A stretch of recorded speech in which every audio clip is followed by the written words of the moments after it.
بسم اللہ الرحمن الرحیم۔ السلام علیکم۔ مکہ کے ظلم و ستم سے تھک کر جب مسلمان ہجرت کرتے ہیں ایک اجنبی ملک کی طرف، تو صرف زمین نہیں بدلتے بلکہ ایک نئے امتحان کا سامنا کرتے ہیں۔ حبشہ، جہاں کا حکمران ایک نصرانی بادشاہ ہے جسے لوگ نجاشی کے نام سے جانتے ہیں، اس کا دربار اسلام کی تاریخ کا وہ منظر بن جاتا ہے جہاں حق اور باطل آمنے سامنے ہوتے ہیں۔ اس قسط میں ہم دیکھیں گے کہ کس طرح قریش کے دو سفیر عمر بن العاص اور عبداللہ ابن ابی ربیعہ نجاشی کے سامنے مسلمانوں کے خلاف زہر اگلتے ہیں۔ وہ مسلمان جو صرف اپنا دین بچانے آئے تھے، جنہوں نے نہ کسی کا مال لوٹا نہ کسی کا خون بہایا، اب غیروں کے ملک میں غدار اور فتنہ پرست کہہ کر پیش کیے جا رہے ہیں۔ لیکن اس دربار میں ایک آواز اٹھتی ہے، حضرت جعفر ابن ابی طالب کی آواز، جو نفرت اور الزام کے سامنے صرف سچ کا سہارا لیتے ہوئے ان کے الفاظ، ان کے اعتماد اور سب سے بڑھ کر ان کے لفظوں میں چھپی قرآن کی روشنی بن جاتی ہے۔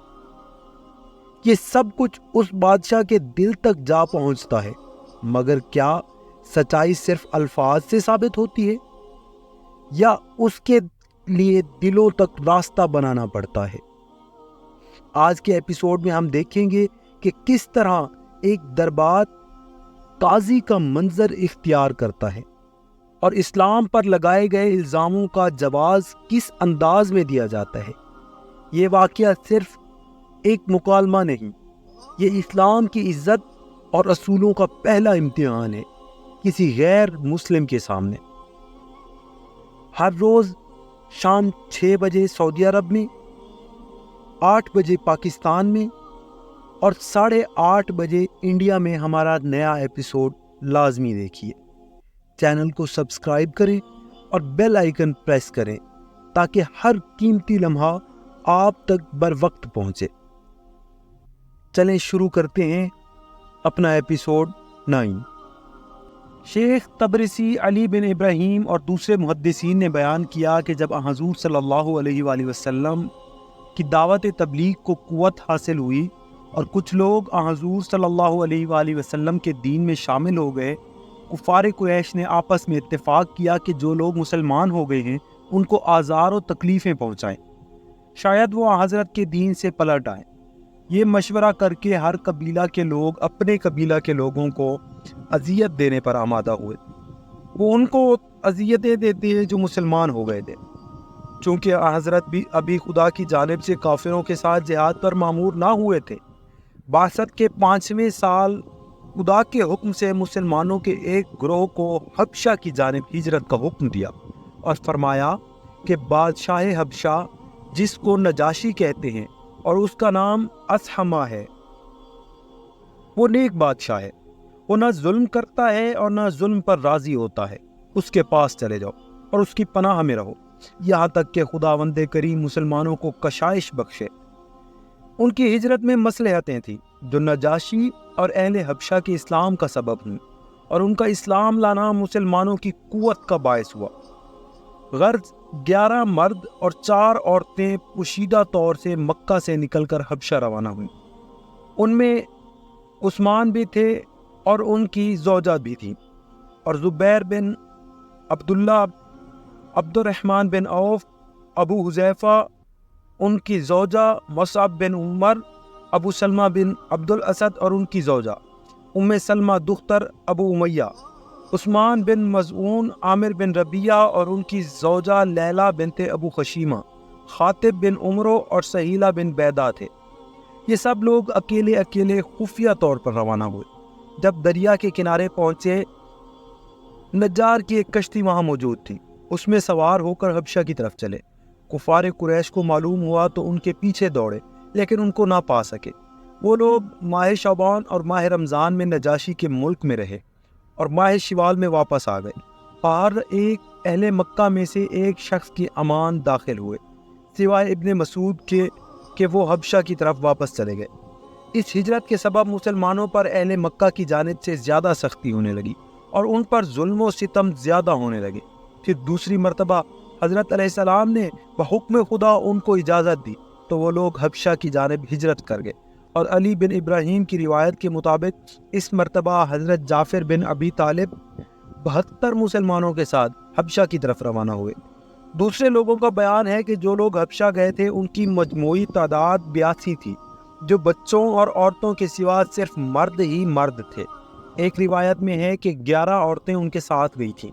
اس مرتبہ کفار قریش نے عمرو بن العاص اور عمارہ بن الولید کو ہدیے اور تحفے دے کر نجاشی کے پاس بھیجا تاکہ ان لوگوں کو واپس لائیں۔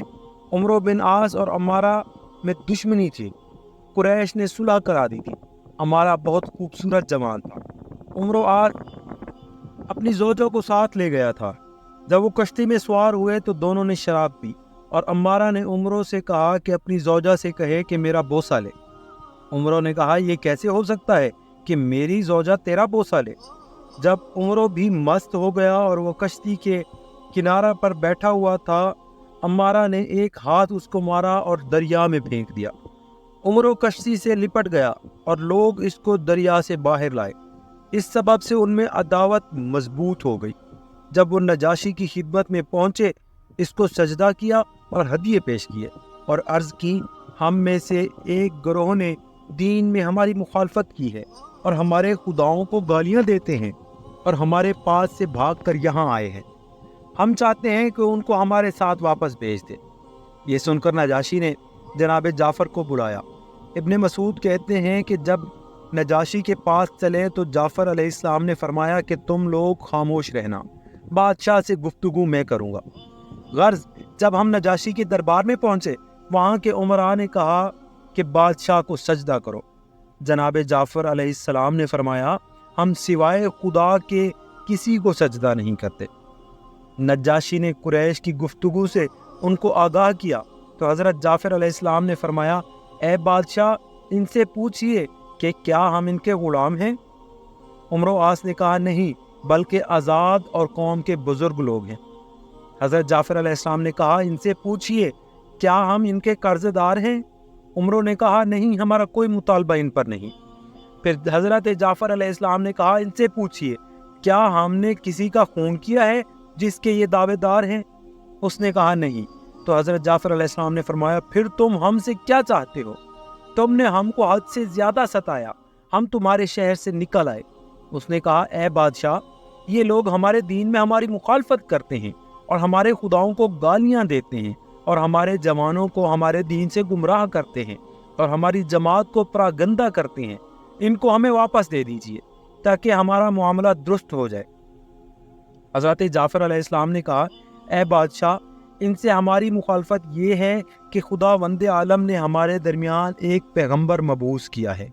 وہ ہم کو حکم دیتے ہیں کہ ہم خدا کے ساتھ کسی کو شریک نہ کریں اور خدا یکتا کے سوا کسی کی عبادت نہ کریں، جوا نہ کھیلیں، نماز پڑھیں، زکوٰۃ دیں، انصاف اور احسان کریں، عزیزوں کے ساتھ نیکی کریں اور برائیوں سے، ظلم و جور سے، لوگوں کا ناحق خون بہانے سے، زنا کرنے سے، سود اور مردار اور خون کھانے سے منع کرتے ہیں۔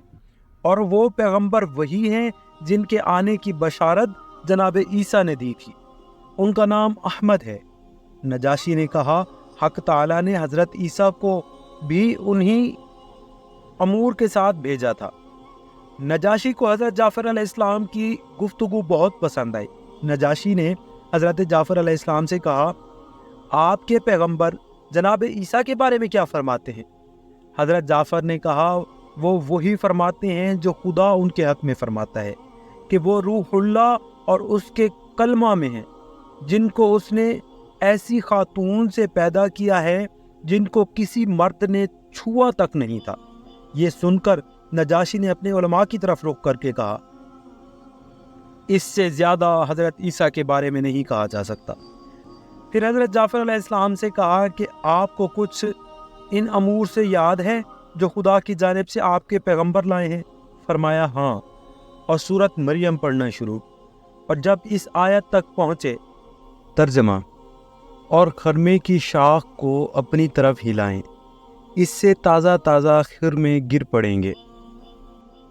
اس کو سن کر نجاشی اور تمام علماء نصارہ جو اس کے دربار میں حاضر تھے سجدہ میں گر پڑے اور بہت روئے۔ نجاشی نے کہا، مرحبا آپ لوگوں اور اس ذات بابرکات کو جس کے پاس سے آپ لوگ آئے ہیں۔ میں گواہی دیتا ہوں کہ وہ خدا کے رسول ہیں اور وہ وہی ہیں جن کی بشارت عیسیٰ بن مریم نے دی تھی۔ اگر میری بادشاہی کے امور و فرائض مانے نہ ہوتے تو بے شک میں چلتا اور ان کی نالین اٹھاتا۔ آپ لوگ اپنے مقام پر جائیے کہ اپنے آپ کو امن اور بے خوف تصور کریں اور کسی کو آپ پر دسترس نہیں ہو سکتی، اور حکم دیا کہ ان کے لیے کھانا اور لباس حاضر کریں۔ پھر عمرو و عاص نے کہا، اے بادشاہ، یہ ہمارے دین کی مخالفت ہے، لہٰذا ان کو ہمیں واپس دے دیجیے۔ نجاشی نے اس کے منہ پر ایک تماچا مارا اور کہا، خاموش ہو، خدا کی قسم اگر اب تو نے ان کو برا کہا تو تجھ کو قتل کر دوں گا، اور حکم دیا کہ اس کے ہدیے کو اس کے منہ پر مارو۔ غرض وہ ملعون نجاشی کے دربار سے واپس آیا، اس کے چہرے سے خون ٹپک رہا تھا۔ کہا جاتا تھا کہ اے بادشاہ، اگر آپ ایسا کہتے ہیں تو ہم پھر ان کو برا نہ کہیں گے۔ نجاشی کے عقب میں ایک لونڈی کھڑی پنکھا جھل رہی تھی، وہ امارہ کو دیکھ کر عاشق ہو گئی۔ عمرو عاص سمجھ گیا، چونکہ امارہ کی طرف سے اس کے دل میں کینہ تھا، اس لیے اس نے کہا کہ نجاشی کی کنیز تیری دل دادہ معلوم ہوتی ہے، کسی کو اس کے پاس بھیج کر اس کو اپنی طرف راغب کر۔ امارہ اپنی حماقت سے اس کے فریب میں آ گیا اور کسی کو اس کے پاس بھیجا، کنیز نے بھی منظور کر لیا۔ تب عمرو عاص نے کہا کہ کنیز کے ذریعے بادشاہ کی خوشبوؤں میں سے کچھ طلب کر۔ کنیز نے اس کی خاطر کچھ خوشبو بھیج دی۔ عمرو اپنی دیرینہ عداوت کے سبب وہ خوشبو اس احمق سے لے کر بادشاہ کے پاس لے گیا اور کہا، بادشاہ کی حرمت کی رعایت اور اس کی اطاعت ہم پر واجب ہے۔ جب ہم اس ملک میں آئے ہیں تو اس کی امان میں داخل ہو گئے ہیں، لہٰذا اس کے ساتھ فریب و مکاری اور خیانت نہ کریں۔